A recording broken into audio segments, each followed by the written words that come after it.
Deuteronomy 14. Food that is clean and food that is not. You are the children of the Lord your God. Don't cut yourselves to honor the dead. Don't shave the front of your heads to honor them. You are a holy nation. The Lord your God has set you apart for himself. He has chosen you to be his special treasure.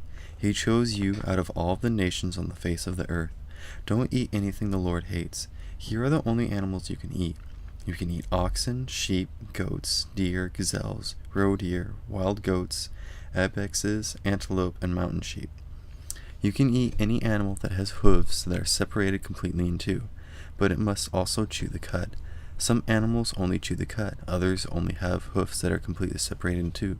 The camel, rabbit, and rock badger chew the cud, but they don't have hoofs that are completely separated, so you cannot eat them. They are not clean for you. Pigs aren't clean for you either. They have hoofs that are completely separated, but they don't chew the cud, so don't eat their meat, and don't touch their dead bodies. Many creatures live in water. You can eat all of the ones that have fins and scales, but don't eat anything that doesn't have fins and scales. It isn't clean for you. You can eat any clean bird, but there are many birds you can't eat. They include eagles, vultures, and black vultures. They include red kites, black kites, and all kinds of falcons. They include all kinds of ravens. They include horned owls, screech owls, gulls, and all kinds of hawks. They include little owls, great owls, white owls, and desert owls. They include ospreys and cormorants. They include storks and all kinds of herons. They also include hoopoes and bats. All insects that fly together in groups are unclean for you, so don't eat them. But you can eat any creature that has wings and is clean. If you can find something that's already dead, don't eat it. You can give it to an outsider who is living in any of the towns. He can eat it. Or you can sell it to someone who is from another country. But you are a holy nation. The Lord your God has set you apart for himself. Don't cook a young goat in its mother's milk. Give a tenth of what you produce. Be sure to set apart a tenth of everything your fields produce each year. Here are the things you should eat in the sight of the Lord your God. You should eat a tenth part of your grain, olive oil, and fresh wine. You should also eat the male animals among your livestock that were born first to their mothers.